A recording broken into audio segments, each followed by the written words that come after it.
नमस्कार दोस्तों, स्वागत है आप लोगों का अनडिफाइंड यूट्यूब चैनल पे। आज हम लोग बैठे हैं, आज मैं बैठा हूँ इस गाड़ी में। टाटा टीआईगो नाम है इसका, ये शायद से टॉप मॉडल है। और आज की इस वीडियो में हम लोग इस गाड़ी का रिव्यू करने वाले हैं। मैं नहीं करूँगा क्योंकि मैंने इस गाड़ी को नहीं चलाया है। ये वीडियो है ओनरशिप रिव्यू के बारे में। तो हमारे साथ मेरे एक मित्र जुड़ेंगे अभी इस वीडियो में हम लोगों के साथ, और उसमें हम लोग डिस्कस करेंगे, उनसे पूछेंगे, उनसे जानेंगे इस गाड़ी के बारे में। ये गाड़ी उन्होंने कब ली, कैसे ली, क्यों ली, कितने में ली, और क्या खामियां हैं, क्या अच्छी बात है इस गाड़ी में, क्या माइलेज है, ये सारी चीज़ें हम उनसे डिस्कस करेंगे। तो वीडियो को शुरू करते हैं, उनको इस वीडियो में बुला के। तो चलिए उनका स्वागत करते हैं हम लोग इस वीडियो में।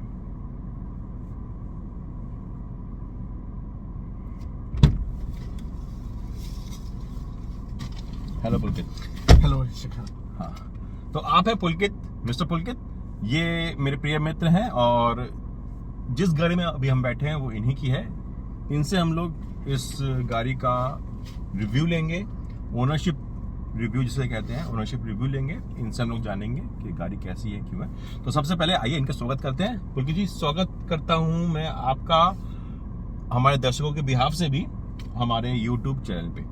आगे बढ़ने से पहले मैं आप लोगों को इस गेम के बारे में बताना चाहूँगा जिसका नाम है टैप क्रिकेट। इसे इंस्टॉल करिए और इसे एंजॉय करिए। ये बहुत ही सिंपल क्रिकेट रिलेटेड गेम है। इस गेम को आप लोग प्ले स्टोर से इंस्टॉल कर सकते हैं। इसका लिंक मैंने डिस्क्रिप्शन में दे दिया है।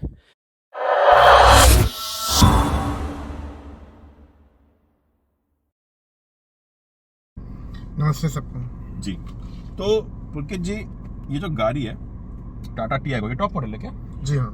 तो ये बताइए कि ये गाड़ी लेने का आपने कैसे सोचा? मतलब कि आपने ये सोच रखा था कि मुझे ये टाटा टीआईगो लेनी है, या आपने सोचा था कि मैं टाटा की गाड़ी लेनी है, या आप ओपन थे किसी भी कंपनी के लिए और आपने सोचा था कि जो पसंद आएगी वो ले लूंगा? तो कैसे आपने विचार बना इस गाड़ी को लेने का? विचार मेरा बना था कि मुझे गाड़ी लेनी थी।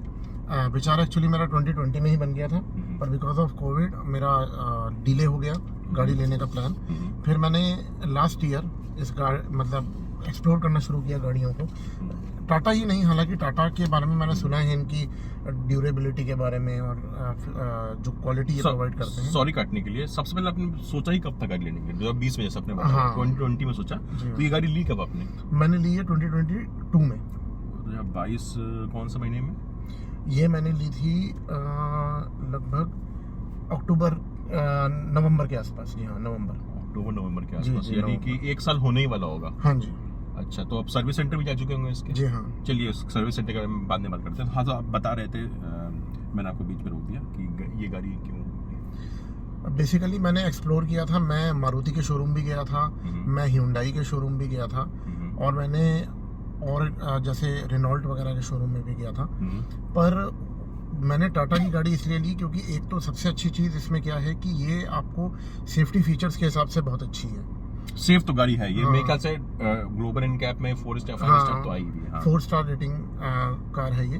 तो मेरे हिसाब से हमेशा से अगर आप कोई भी व्हीकल ले रहे हैं, स्पेशली कार, तो आपको सेफ्टी के हिसाब से लेनी चाहिए, क्योंकि केवल आप नहीं होते, आपकी फैमिली भी इसमें ट्रैवल करती है, आपके डियर वंस भी इसमें ट्रैवल करते हैं। तो मुझे लगता है कि आपको सेफ्टी का ध्यान रखना चाहिए। तो एक रीज़न तो ये था, और दूसरा, जितने फीचर्स मुझे जिस प्राइस रेंज में इसमें मिल रहे थे उतना मुझे और कंपनीज में नहीं मिल रहे थे। तो इसीलिए फिर मैंने टाटा टीआईगो लेने का फैसला किया। तो जब आप गाड़ी लेने गए तो आपके मन में सेफ्टी प्राइमरी था या फिर फीचर्स प्राइमरी था? मेरे में सेफ्टी प्राइमरी जरूर था। सेफ्टी प्राइमरी था, क्योंकि फीचर्स तो देखिए, आप कई बार गाड़ी में मॉडिफिकेशंस भी करवा सकते हैं, सब कुछ करवा सकते हैं, पर सेफ्टी के लिए आपको सेफ्टी मार्केट में आप बाहर से नहीं खरीद सकते। फीचर्स आप बाद में लगवा सकते हैं। जी हाँ। कुछ चीजें, हाँ। लेकिन सेफ्टी आप बाहर से नहीं लगवा सकते। तो अगर आप लोगों को ध्यान हो, अगर आपने पुराना वीडियो नहीं देखा हो, मैंने छोटा पोशाक लिया था, उसका थंबनेल में यहाँ कहीं लगा दूंगा, लिंक भी आपको आई बटन में कहीं मिल जाएगा और नीचे डिस्क्रिप्शन में भी मिल जाएगा। तो उस टाइम भी मैंने यही बात की थी कि सेफ्टी प्राइम रीजन होना चाहिए गाड़ी सेलेक्ट करने के लिए, क्योंकि सिर्फ आपकी सेफ्टी नहीं होती है उसमें, आपके प्रियजन की भी सेफ्टी होती है, फैमिली की सेफ्टी होती है, बच्चे हों उसकी सेफ्टी होती है, लव वन की सेफ्टी, जैसे आप पुलकित जी ने कहा। तो सेफ्टी सबसे महत्वपूर्ण चीज़ होना चाहिए, और सेफ्टी में स्कोडा की गाड़ियाँ, वोक्सवैगन की गाड़ियाँ हो, टाटा की गाड़ियाँ हो, महिंद्रा की गाड़ियाँ सबसे आगे जी। है। और अगर आपको एज एन इंडियन कंपनी ही लेना है, जैसे यहाँ पे एक स्टिकर लगा होगा वोकल फॉर लोकल का, तो वैसे में आप महिंद्रा टाटा की तरफ जा सकते हैं। सेफ्टी, फीचर्स और भारतीय कंपनी हो गई है। तो ये तो बड़ी अच्छी बात है कि आपने फीचर्स को प्रायोरिटी दी और ये गाड़ी वाकई में सेफ है और इसका प्रमाण हमें मिलता है ग्लोबल एनकैप रेटिंग से जी। तो अभी हमने बात की सर्विस सेंटर के बारे में, तो कितनी बार ये सर्विस सेंटर जा चुकी है गाड़ी? ये इसकी 3 सर्विस हो गई हैं। अभी रिसेंटली ही मैंने कुछ दिन पहले ही इसकी 3rd सर्विस कराई है, तो ये 3 बार सर्विस के लिए अब तक जा चुकी है। 3 फ्री सर्विस, 3 फ्री सर्विस आपको साल में मिलती जी है। हाँ। पहली सर्विस कितने महीने बाद होती है? पहली सर्विस या तो आप 1000 किलोमीटर पे या 2 महीने बाद करा सकते ठीक है, हैं। तो मतलब अभी तक 3 सर्विस एक साल में जी अभी तक हाँ। हो गई है। तो अभी तक कितना खर्चा आया सर्विस सेंटर से? देखिए, पहली 2 सर्विस में तो कुछ खर्चा नहीं आया था, जीरो खर्चा आया था, क्योंकि मैंने शुरू में इतनी ज़्यादा इसको नहीं चलाई थी। बट सेकंड सर्विस के बाद से मैंने इसे काफ़ी चलाया। और अभी रिसेंटली जो मेरी 3rd सर्विस हुई उसमें मेरे 4000 रुपीज़ सर्विस में लगे। वो बेसिकली इन्होंने मुझे एक AMC करके फैसिलिटी प्रोवाइड करी थी। I think annual maintenance charge बोलते हैं ये लोग अच्छा, उसको। समझा। तो उसमें इन्होंने, क्योंकि मेरी गाड़ी में इंजन ऑयल भी चेंज होना था, कूलेंट भी चेक होना था, अलॉन्ग विद जो बेसिक सर्विस होती है, और साथ ही साथ व्हील बैलेंसिंग, अलाइनमेंट वगैरह सब कुछ ये उन्हें करना था। तो उन्होंने मुझे यही कहा कि अगर मैं ये अराउंड 4000 पे कर देता हूँ, तो भी एग्जैक्ट 3995 अमाउंट मैंने पे किया था। ये कार टू कार डिपेंड करता है। अगर आपके पास नेक्सॉन है या अल्ट्रोस है तो आपकी कार में AMC के चार्जेस अलग होंगे। अच्छा, मेरे पास टियागो है तो उस हिसाब से इन्होंने मेरे को दी। अच्छा, तो जो मैं आपकी बात समझा, मुझे बताइएगा मैंने सही समझा कि नहीं। जब गाड़ी लेते हैं तो एक साल में 3 सर्विस होती है और जी हाँ। तीनों फ्री ही रहती है। जी हाँ। बस अभी ये था कि पहले सर्विस में 0 चार्ज, दूसरे सर्विस में 0 चार्ज और तीसरी सर्विस में 0 चार्ज ही रहती है। बस उसमें कूलेंट और इंजन ऑयल का जो खर्चा आपको अलग से देना पड़ता जी है। हाँ, और व्हील व्हील बैलेंसिंग अलाइनमेंट का खर्चा अलग से देना जी पड़ता हाँ, है। जी। लेकिन उन्होंने आपको कहा कि आप इसका खर्चा दे रहे हैं तो इससे बेहतर है कि आप AMC ले लें, AMC ले लें। जिससे आपको इसका खर्चा AMC में ही कवर हो जाएगा। जी हाँ। और कोई बेनिफिट है AMC का? जी हाँ, जैसे मैंने अराउंड 4000 जो पे किए, उसमें मेरी सर्विस के साथ साथ wheel balancing, alignment, engine oil, coolant check, servicing 3rd service AMC में है कि क्या हुआ? जी हाँ, 3rd सर्विस AMC में तो थी ही, मतलब बेसिकली 3rd सर्विस तो कंपनी ने दी है ना हाँ, वो तो पहले। कंपनी है। हाँ। AMC में मेरे को जो एक्स्ट्रा फीचर जो जहाँ मुझे पैसे देने थे वो मुझे नहीं देने पड़े, प्लस जो मैं 4th सर्विस कराऊंगा, जो मोस्ट प्रोबेबली 6 महीने बाद कराऊंगा मैं, अच्छा उसमें जो बेसिक सर्विस का चार्ज होता है वो फ्री हो जाएगा। अच्छा यानी अच्छा सर्विस अच्छा, फ्री हो जाएगी। मतलब 3 सर्विस फ्री होते हैं, 4थी सर्विस में आपको पे करना पड़ेगा। लेकिन इस AMC के वजह से आपने उस 4th सर्विस का जो 4th सर्विस है उसका पैसा इस AMC में ही दे दिया। जी हाँ। अब आप जब 4th सर्विस कराने जाएंगे तो आपको पैसे नहीं देने पड़ेंगे। हाँ, सर्विस के नहीं देने पड़ेंगे, है। कुछ एक्स्ट्रा होता है तो उसका देना तो पड़ेगा। जो लोग AMC नहीं लेते उनको 3rd सर्विस में सिर्फ कूलेंट, इंजन ऑयल और व्हील बैलेंसिंग का पैसा देना पड़ता है जी और हाँ। 4th सर्विस से उनकी पेड होगी। आपको ये फायदा हुआ कि आपने AMC ले ली। जी अब हाँ। आप उस AMC में ही आपको ये सब कंज्यूमेबल्स चेंज हो गए, जी हाँ। व्हील की बैलेंसिंग हो गई जी हाँ। और आपका अगला सर्विस भी फ्री हो जी जाएगा, हाँ। जो कि नहीं होता ऐसे केस में। जी। ठीक है, तो आप बताइए कि पहले थोड़ा कंफर्ट की बारे में बात कर लेते हैं। तो पीछे कोई बैठता है क्या? जी हाँ, मेरी फैमिली बैठती है, मेरे पेरेंट्स बैठते हैं, मेरी सिस्टर बैठती है। पेरेंट्स ही बैठते हैं, तो जी हाँ। उनकी उम्र 50 तो प्लस होगी, 55 से ऊपर तो हाँ, होगी, सीनियर सिटीजन है। सीनियर सिटीजन है। तो कैसा कंफर्ट बताते हैं वो लोग पीछे का? बहुत कंफर्टेबल गाड़ी है, क्योंकि सीट वैसे भी कंफर्टेबल है, हार्ड नहीं है। इवन जो रेस्ट है उनको मैंने पूछा भी था, मैंने कहा था कहीं आपको कोई दिक्कत तो नहीं होती, तो वो कहते हैं कोई दिक्कत नहीं होती है। और दूसरा, कंफर्ट के हिसाब से देखें तो लेग स्पेस भी अच्छा है। सीट आप, अगर मैं इस सीट को आगे भी कर दूंगा तो भी एक लेग स्पेस काफी अच्छा खासा मिल जाता है, जिससे पीछे भी अच्छा खासा लेग स्पेस लोगों को मिल जाता है। तो कंफर्ट वाइज मेरे जो फैमिली है उन्होंने तो यही कहा है कि कंफर्टेबल बहुत है गाड़ी। कंफर्टेबल बहुत है। तो जब कोई एक फैमिली मेंबर एक गाड़ी खरीदने जाता है तो सेफ्टी सबसे पहले होता है, वो इस गाड़ी में मिल रही है, कंफर्ट मिल रहा है, यानी बूढ़े बुजुर्ग पीछे बैठेंगे तो वो कंफर्ट मिलेगा।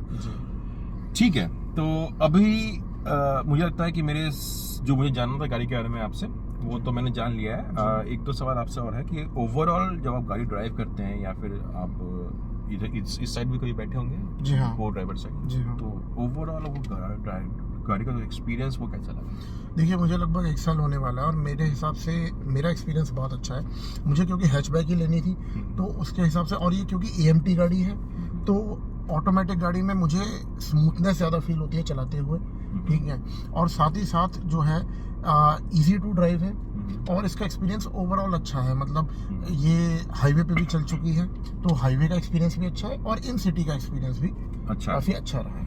तो ये कह सकते हैं कि ये मैं बताता हूँ कि ये जो इन्होंने इस गाड़ी की तारीफ की वो इस प्राइस पॉइंट को मद्देनजर रखते हुए है। ऑब्वियसली आप इस गाड़ी को 15 लाख की गाड़ी से कंपेयर नहीं कर सकते हैं। ये गाड़ी टॉप मॉडल है ना, top model AMT। Top model AMT। ये आपको कितने की पड़ी थी?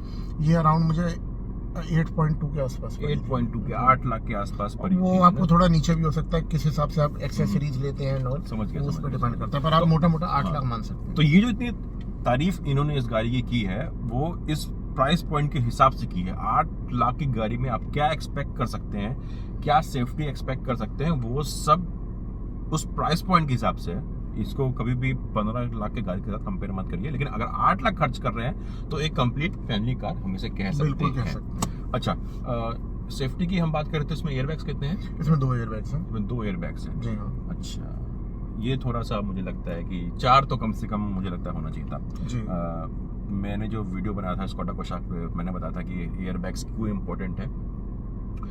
मुझे लगता है कि अगर गाड़ी आपकी 6 लाख से ऊपर की है तो मिनिमम 4 एयरबैग्स कंपनी को देने चाहिए। क्यों नहीं देती है मुझे नहीं पता। हाँ, ये भी बात है कि एयरबैग्स लगाना इतना सस्ता भी नहीं है कंपनी वालों के लिए। लेकिन मेरा मानना है कि अगर गाड़ी 6 से 7 लाख से ऊपर जा रही है तो मिनिमम 4 एयरबैग्स गाड़ी के अंदर होने चाहिए। और गाड़ी अगर 10 लाख क्रॉस कर रही है तो 6 एयरबैग्स तो गाड़ी के अंदर होने चाहिए मिनिमम। अगर गाड़ी 10 लाख से ऊपर की है, 6 एयरबैग्स, 6-7 लाख से ऊपर की तो 4 एयरबैग्स होने चाहिए। हाँ, उससे सस्ती है, 6-7 लाख से सस्ती है तो एयरबैग्स 2 हों तो चलेगा, क्योंकि आप उतने कम प्राइस पॉइंट पे उतने ज्यादा एयरबैग्स एक्सपेक्ट नहीं कर सकते। जैसे ऑल्टो पे हम नहीं कह सकते कि ऑल्टो में 6 एयरबैग्स होने चाहिए क्योंकि गाड़ी इतनी सस्ती है। लेकिन इसके साथ में एक और बात बोलना चाहूंगा कि सपोज एक गाड़ी है जिसमें सिर्फ 2 एयरबैग हैं और दूसरी गाड़ी है उसमें 6 एयरबैग्स हैं। लेकिन जो 6 एयरबैग्स वाली गाड़ी है उसका जो चेसिस है वो इतना स्ट्रांग नहीं है, उसका जो स्ट्रक्चर, बॉडी स्ट्रक्चर है वो इतना स्ट्रांग नहीं है।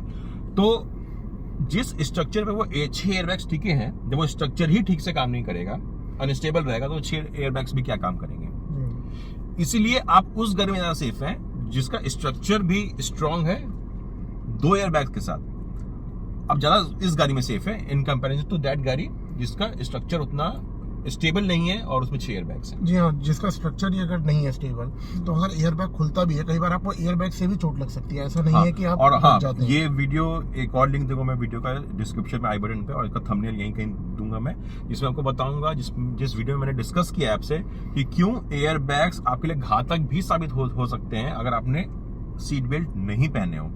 तो इस बात का भी दर्शकों को मैं याद दिला रहा हूँ कि इस बात का ध्यान रखें कि अगर आप सिर्फ एयरबैग के भरोसे नहीं बैठ सकते, you need to have your seat belts as well.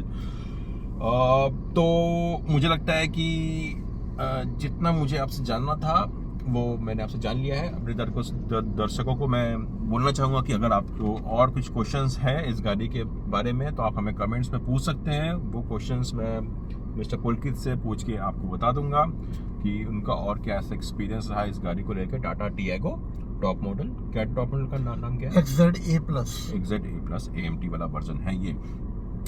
कुछ क्वेश्चंस हो, कुछ सवाल हो तो प्लीज कमेंट करिएगा, आपको जवाब मिल जाएंगे, हम लोग आपको जवाब देंगे इस गाड़ी के बारे में। और इस वीडियो में हमारे साथ जुड़ने के लिए बहुत बहुत शुक्रिया Pulkit. Thank you very much. हमारे दर्शकों की तरफ से भी मैं आपसे बहुत बहुत थैंक यू बोलता हूँ आपको कि आप हमारे साथ आए, हमारे साथ आपने ये शेयर किया हमारे साथ अपना ओनरशिप एक्सपीरियंस इस गाड़ी का। तो ठीक है दोस्तों, आज के वीडियो में इतना ही। हम फिर से आपसे जुड़ेंगे एक नए वीडियो के साथ। हम इस चैनल पे बहुत सारे अलग अलग तरीके के वीडियो लाते रहते हैं, तो हमें सब्सक्राइब जरूर करिएगा। और इस वीडियो से आपको कुछ भी हेल्प मिली हो तो प्लीज इस वीडियो को लाइक करिएगा। हमारा काम अच्छा लगा हो तब भी लाइक करिएगा, काम नहीं अच्छा लगा हो तो अनलाइक कर सकते हैं आप, लेकिन फीडबैक जरूर दीजिएगा हमें कमेंट्स पे आके। और चलिए मिलते हैं अगली बार एक नए वीडियो के साथ।